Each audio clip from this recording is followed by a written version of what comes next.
Now we review the 2023 film, The Well. May be hard to find this film. There's a lot of films called The Well. It's a very done title. Alright, ladies and gentlemen, I had somebody who absolutely insisted that I see the 2023/2024 film, The Well. I believe it debuted in 2023, and it may have become generally available in 2024. I don't think this hit theaters, but wow, it is a hard R film. Before I go any further, let me remind you that for every 1,000 subscribers I get, I do purchase one of these bracelets from 4Ocean, and 4Ocean pulls a pound of trash out of the ocean every time I do that. Now, if you'd be so kind as to comment, like, and subscribe, you'd be doing your part for a better world. Now, The Well. The story, there are two stories. There's your A plot and your B plot. Your A plot is there's this chick who's restoring a painting, and because this is a movie, the painting is apparently evil.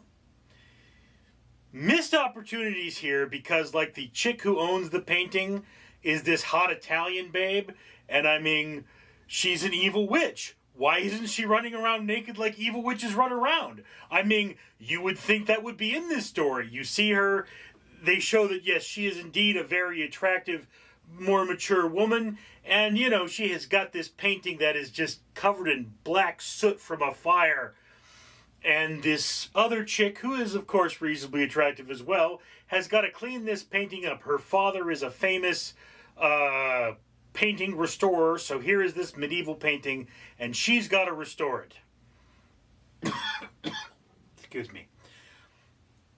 Okay, just so we're clear, normally that's not how it works.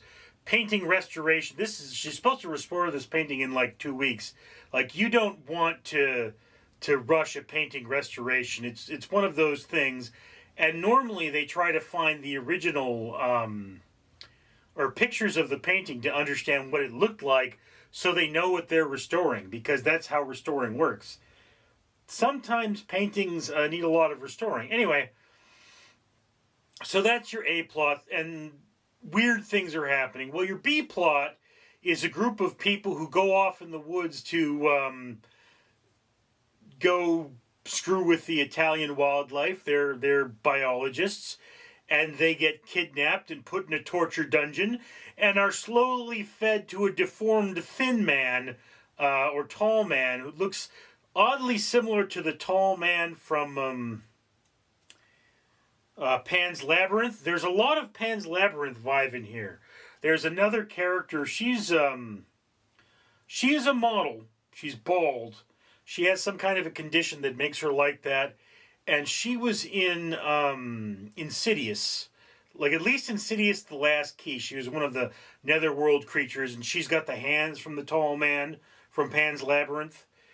And, you know, it's like every now and again, as this painting stuff is going on, then there's a scene in this torture dungeon where this fat dude wearing clown makeup, who has some kind of a speech impediment, tortures somebody horribly and feeds them to a monster.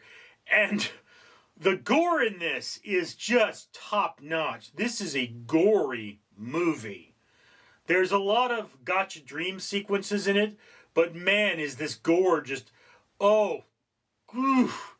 It's not a splatter film. There's not a lot of blood splattering everywhere, but there is a lot of screaming, and there's an eyeball that gets popped out and skin that gets peeled off, and it's like, wow, there is a lot of evil going on here. If you want to see people get cut up, this is the movie for you.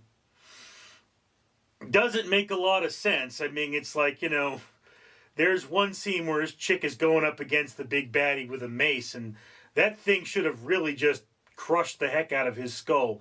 He should have been walking around after that, but well, hey, that's this movie. It is a crazy movie.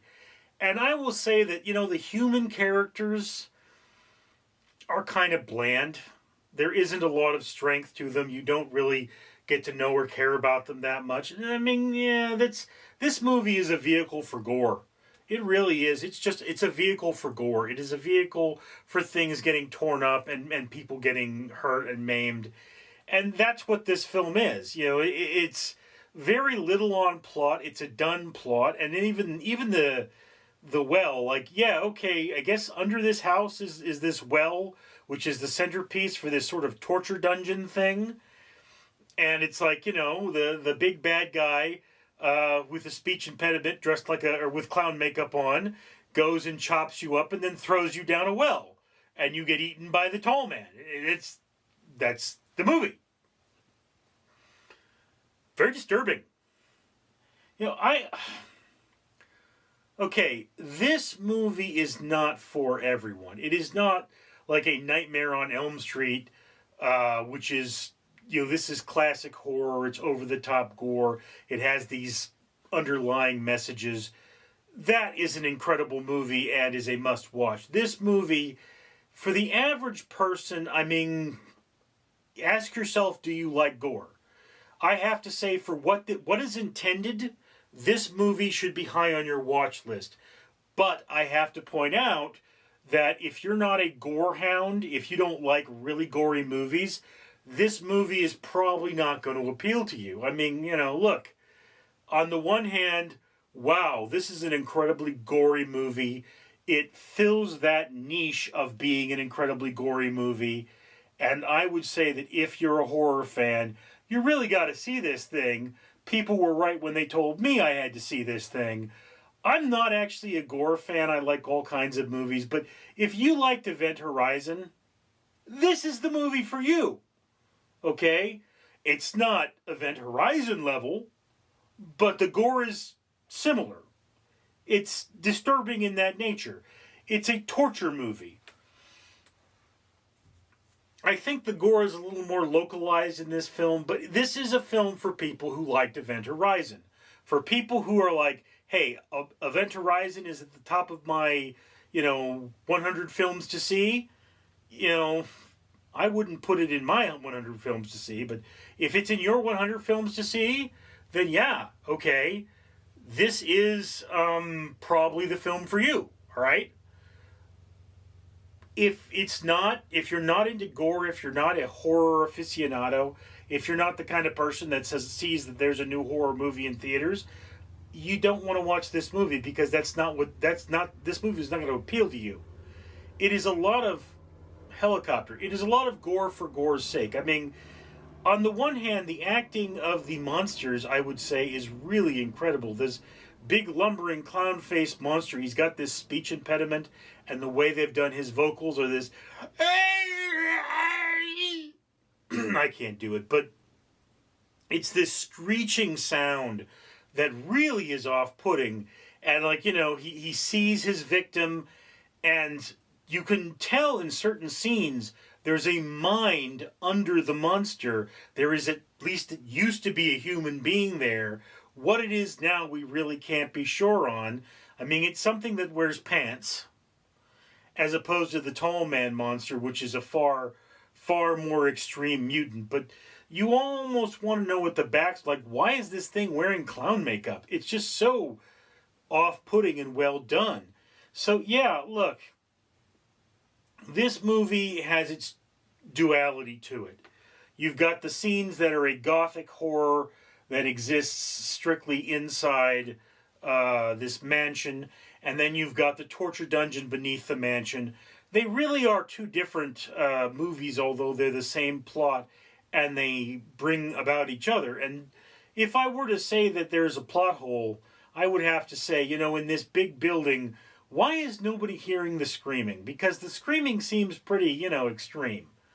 But, hey, movie's got a movie.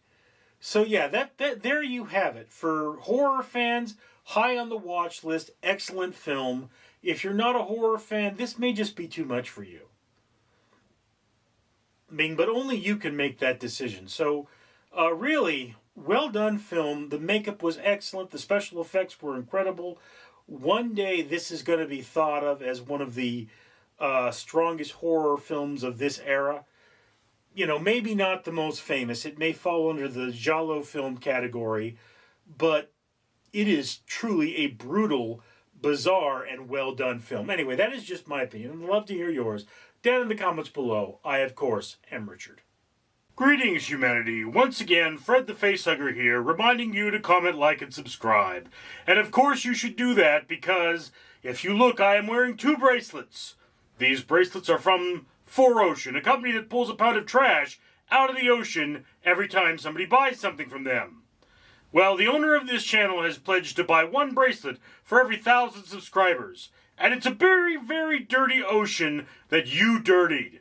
So, you should help him out and comment, like, and subscribe. Therefore, having him more subscribers so that he can buy more bracelets and clean that ocean.